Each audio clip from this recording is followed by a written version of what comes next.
Bien-aimés dans le Seigneur, Shalom. Nous sommes le dimanche 10 mai 2020. L'Éternel Dieu notre Père a pu offrir cette opportunité à chacun de nous de pouvoir se lever de bon pied. Et pour cela, nous devons lui rendre nos multiples actions de grâce. Lui, le Dieu fidèle, qui est incapable de faillir au-devant de ses tâches. Permettez que, comme à l'accoutumée, nous puissions d'abord acclamer le Dieu merveilleux, le Dieu puissant et grand. Bien-aimés, les dimanches passés, nous avons commencé notre enseignement qui a pour thème l'amour, seul motif valable pour le vrai service. L'amour, seul motif valable pour le vrai service. Nous avons lu notre texte de base dans Jean 21, 15 à 22, mais l'autre fois nous avons lu jusqu'au verset 17. Alors aujourd'hui nous allons reprendre cette partie d'abord de Jean 21, 15 à 22. Je lis au nom du Seigneur Jésus-Christ. Jean 21, 15 à 22. Il est écrit ceci, bien-aimés dans le Seigneur. J'aimerais que chacun de nous prenne sa Bible. Comme nous le disons chez nous, la lecture de la parole fait partie intégrante du message. Je lis au nom du Seigneur.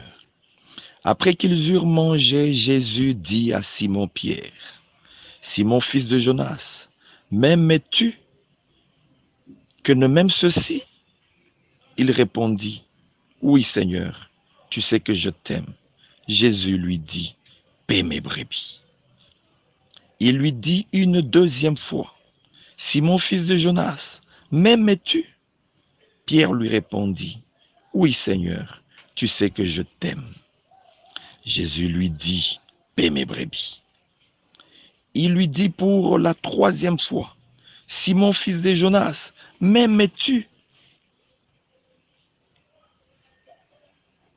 Pierre fut attristé de ce qu'il lui avait dit pour la troisième fois, « M'aimes-tu » Et il lui répondit, « Seigneur, tu sais toutes choses, tu sais que je t'aime. » Jésus lui dit, « Paie mes brebis. » En vérité, je te le dis, quand tu étais plus jeune, tu te saignais toi-même et tu allais où tu voulais. Mais quand tu seras vieux, tu étendras tes mains et un autre te ceindra et te mènera où tu ne voulais pas. Il dit cela pour indiquer par quelle mort Pierre glorifierait Dieu. Et ayant ainsi parlé, il lui dit, « Suis-moi. » Pierre s'étant retourné, vit venir après eux le disciple que Jésus aimait, celui qui, pendant le souper, s'était penché sur la poitrine de Jésus et avait dit, « Seigneur, qui est celui qui te livre ?» Et le voyant, Pierre dit à Jésus et à celui-ci, « Seigneur, tu arriveras, Seigneur, que lui arrivera-t-il? Seigneur, que lui arrivera-t-il? » Parole du Seigneur. Bien-aimés dans le Seigneur, le dimanche passé, nous avons annoncé que nous allions répondre à une série de questions tout au long de cet enseignement. Et la première question que nous avons pu répondre le dimanche passé, c'était que quelle relation y a-t-il entre aimer Dieu et le servir? quelle relation y a-t-il entre aimer Dieu et le servir? J'estime pour ma part que nous avons répondu à cette question. Et comme nous avons dit que notre intervention doit nous coûter 25 à 30 minutes au maximum. 25 à 30 minutes au maximum. Parce qu'une seule personne qui parle, nous estimons que si la personne s'était fait accompagner par un interprète, c'est-à-dire ils allaient se diviser, ils allaient se partager les 60 minutes. Mais nous avons préféré prendre 30 minutes parce que nous sommes seuls. Il n'y a pas d'interprète. Et pour cela, nous allons répondre, bien-aimés dans le Seigneur, à ce devoir sacré. Je disais que nous avons pu répondre à la première question le dimanche passé. Et chacun de nous avait suivi, et j'estime pour ma part que chacun de nous aussi a pu garder précieusement ce que nous avons dit sur cette question, les réponses apportées à cette question fondamentale. Et aujourd'hui, par la grâce du Seigneur, nous allons répondre à la deuxième question. Alors, la deuxième question, elle contient une matière abondante. Je ne crois pas que nous allons terminer et nous allons donner ce qu'il faut donner. C'est un enseignement, nous ne devons pas y aller trop vite en besogne. Nous allons donner ce qu'il faudra donner. Alors, j'aimerais que chacun de nous suive attentivement ce que le Seigneur nous communique dans cet enseignement. Alors, voici la deuxième question. Qui peut servir Dieu et pourquoi? Qui peut servir Dieu et pourquoi?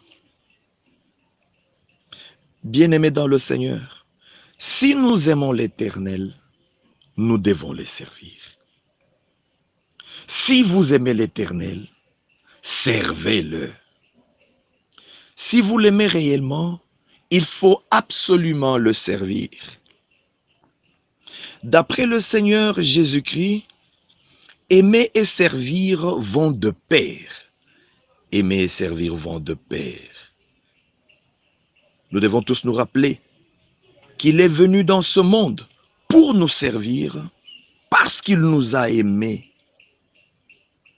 Et il continue de nous servir à la droite du Père parce qu'il nous aime. Parce qu'il nous aime, et bien-aimés dans le Seigneur. Le service doit être motivé par l'amour. Très, très important. Matthieu 20, 28 nous dit ceci. C'est ainsi que le Fils de l'homme est venu, non pour être servi, mais pour servir et donner sa vie comme la rançon de beaucoup. Bien-aimés, notre Seigneur, le Fils de l'homme, est venu pour servir. Il n'était pas venu pour être servi. Le Seigneur a mis en avant-plan son amour. Et cet amour lui a permis de pouvoir apporter le service qu'il fallait à l'humanité entière.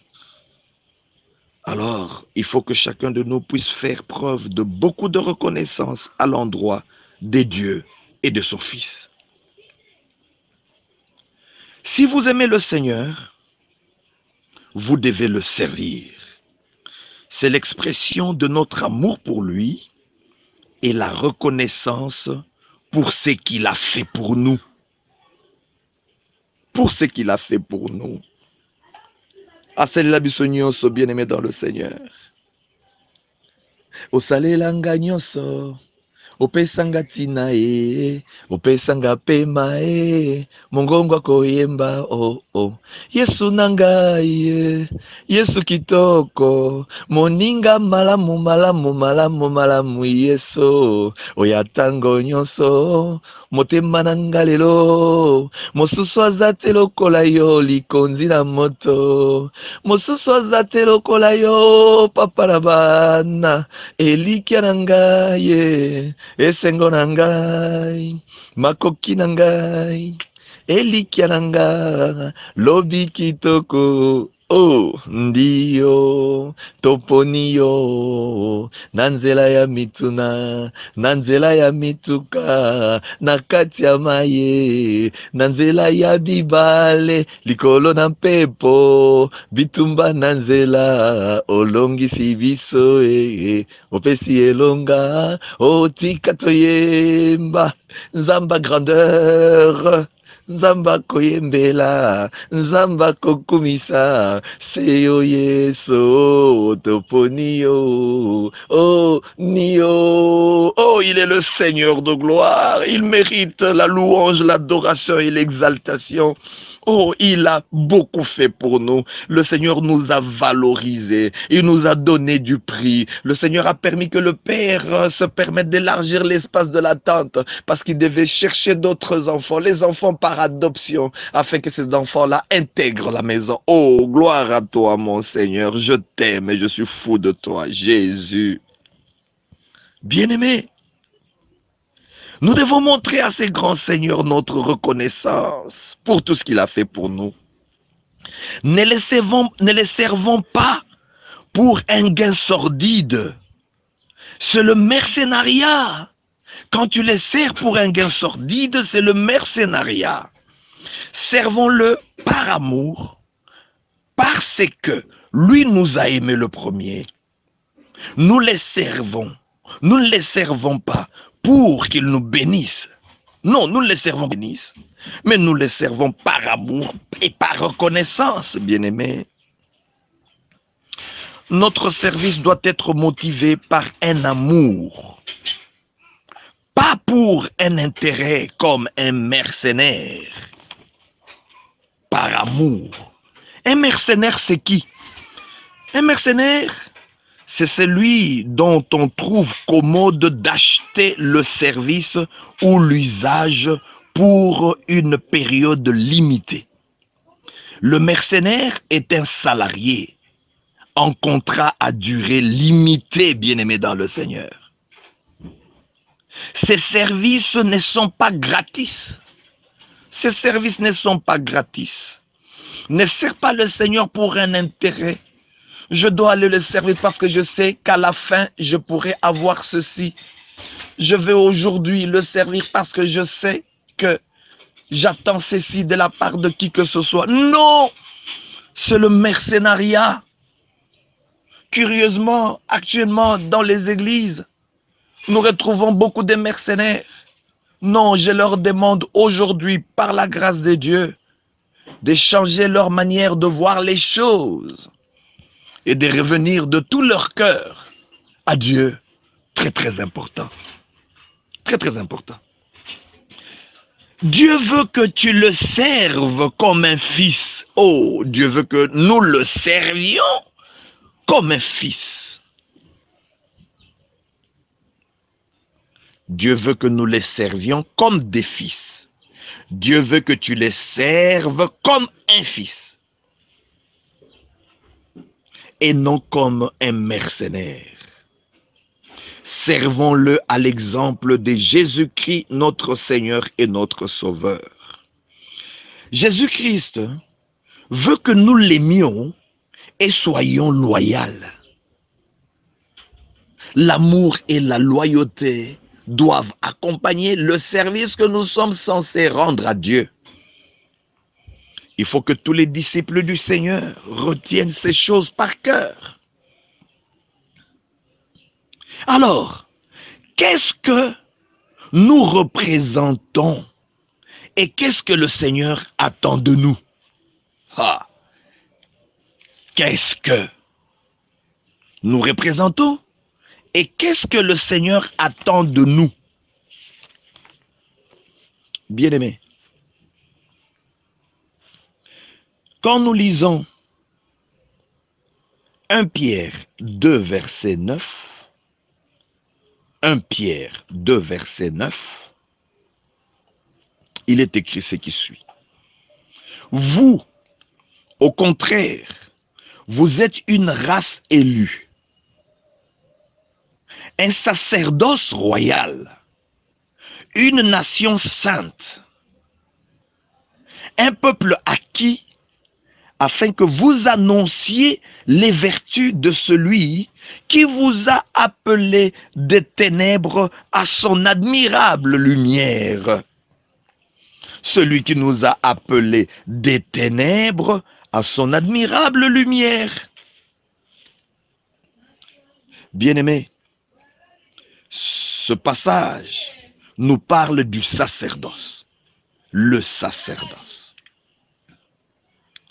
Ce passage nous parle du sacerdoce dans la Bible. Nous allons apporter certaines précisions quant à ce. Nous allons apporter certaines précisions quant à ce. Suivez-moi très très bien. Suivez-moi très très bien. Premièrement, nous devons savoir ceci. Jusqu'au moment où la loi fut donnée, le chef de famille exerçait le sacerdoce dans son foyer.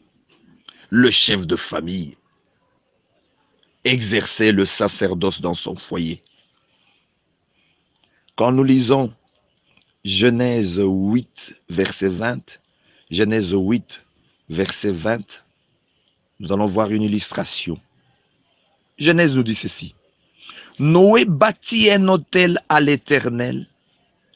Il prit de toutes les bêtes pures et de tous les oiseaux purs, et il offrit des holocaustes sur l'autel. Il offrit des holocaustes sur l'autel. Noé, le responsable de la famille, était en plein exercice du sacerdoce, bien-aimé dans le Seigneur. Bien-aimé, c'est ce que nous vivons actuellement. En confinement. C'est ce que nous vivons actuellement en confinement. C'est le chef de famille qui est le véritable conducteur spirituel, celui, le responsable spirituel attitré. C'est le père qui a la charge, pendant ce temps de confinement, de réunir autour de sa personne, sa famille, de manière à exercer le sacerdoce au niveau de la famille. Celui qui doit conduire les choses et celui qui a la conduite de toutes choses. Mais il peut léguer à madame, qui est aussi servant du Seigneur.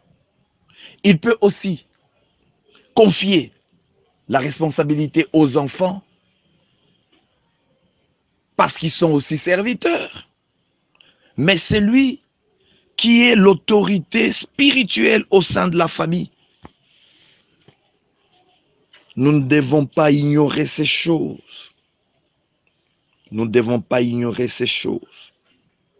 C'est bel et bien le Père qui est le conducteur spirituel. Et si dans une famille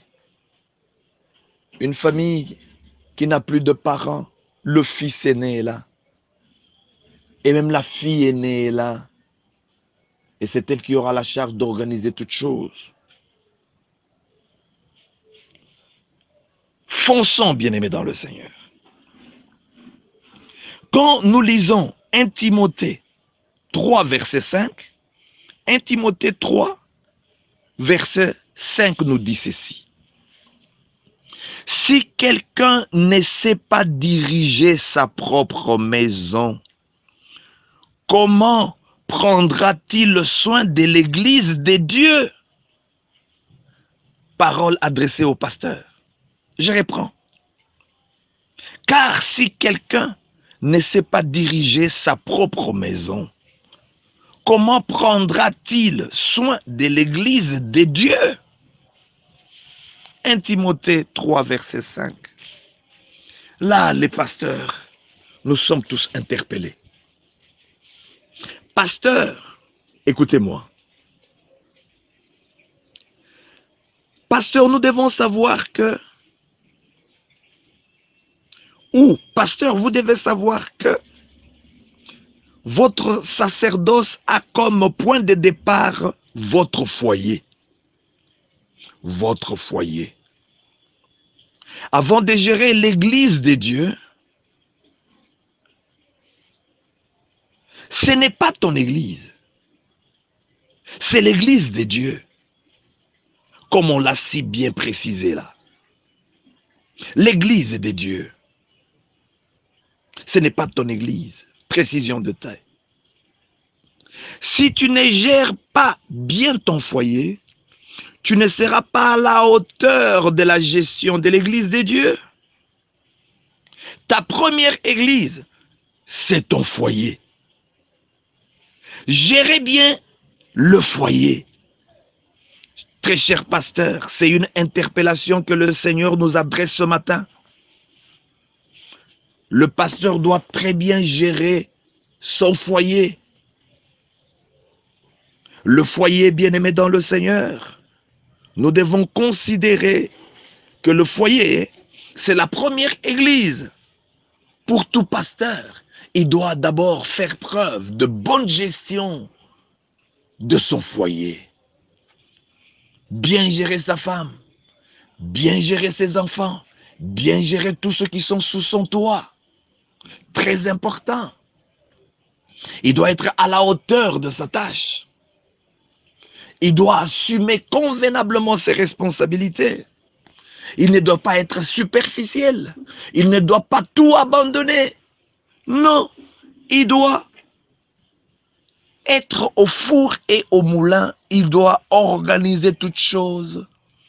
Il doit donner les grandes lignes sur tout. Et il doit donner toutes les orientations qu'il faut, bien-aimé dans le Seigneur.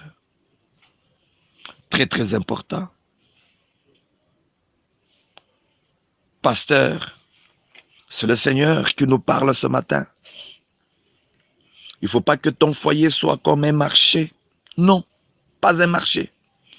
Tu dois considérer que ton foyer là est une église. Bien-aimé, c'est le point de départ où toi tu es censé exercer le sacerdoce. Très très important, bien-aimé dans le Seigneur. Très très important à retenir. Deuxièmement, nous devons savoir qu'après la promulgation de la loi et moyennant une parfaite obéissance, Israël aurait dû être pour Dieu un royaume de sacrificateurs. Aurait pu être pour Dieu un royaume de sacrificateurs. Mais il viola la loi et Dieu confia l'office du sacerdoce à la famille d'Aaron et le service de sanctuaire à la tribu de Lévi. Nous ne devons pas ignorer ces choses.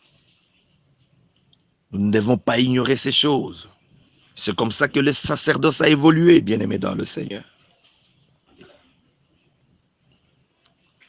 Et en agissant ainsi, bien-aimé, Dieu voulait établir un type de sacerdoce de l'avenir.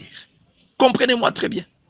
Dieu voulait établir un type de sacerdoce de l'avenir. C'est-à-dire, Aaron et ses fils préfigurent Christ et les croyants de la période de l'Église.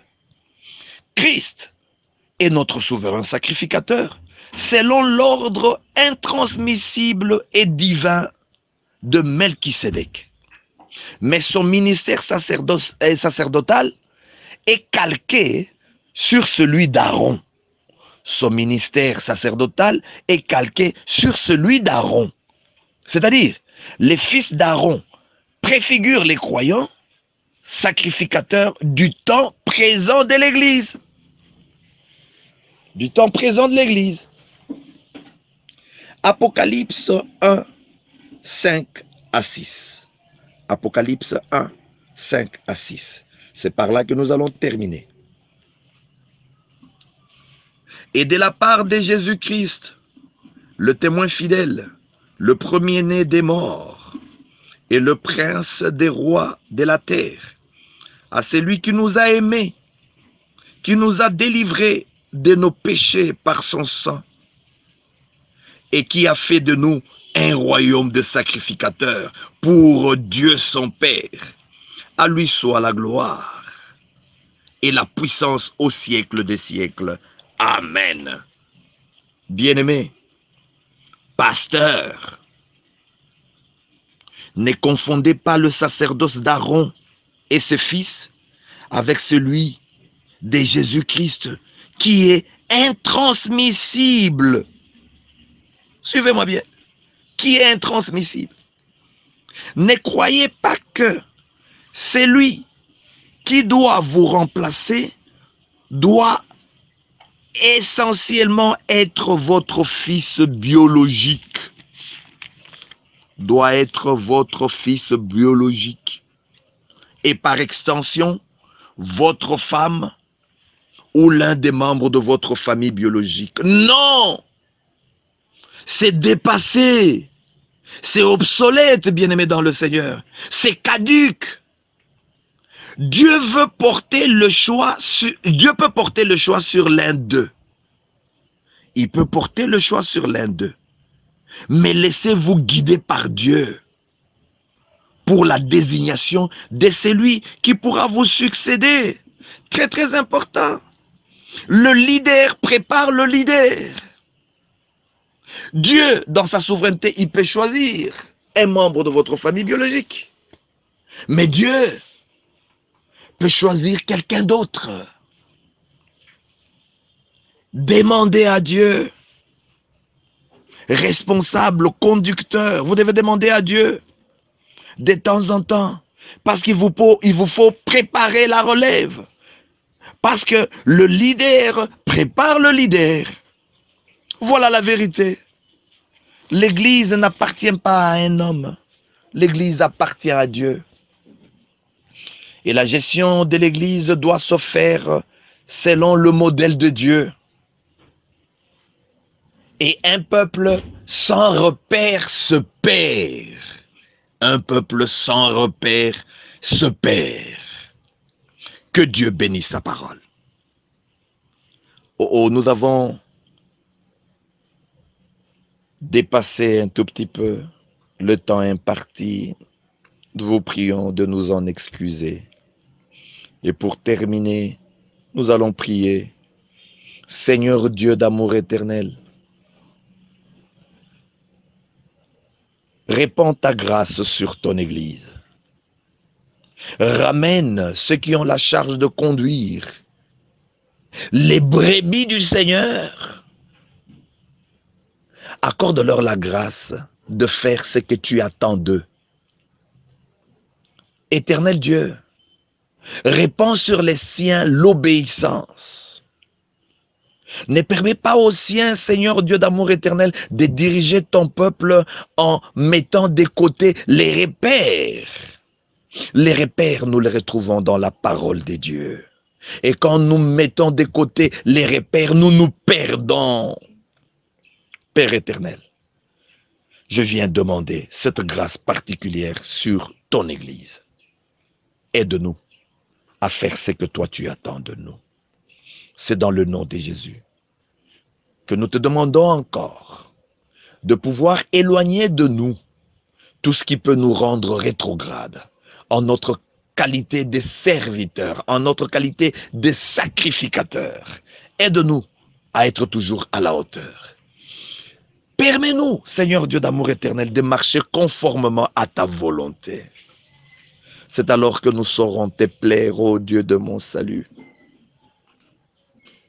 Laisse que ton Esprit Saint soit l'accompagnateur attitré, parce que l'Esprit était venu pour que le Fils soit glorifié. Permets à ce que le Saint-Esprit nous aide à te glorifier au quotidien dans notre marche, ô Dieu d'amour. C'est dans le nom de Jésus que nous t'avons ainsi prié de tout cœur et disons Amen, Amen, Amen. Bon dimanche à tous et à chacun. Église du Seigneur, que Dieu vous bénisse abondamment. Bye bye. À dimanche prochain, si Dieu le veut. Sur notre chaîne Escalator TV. Escalator TV, c'est la culture dans sa diversité.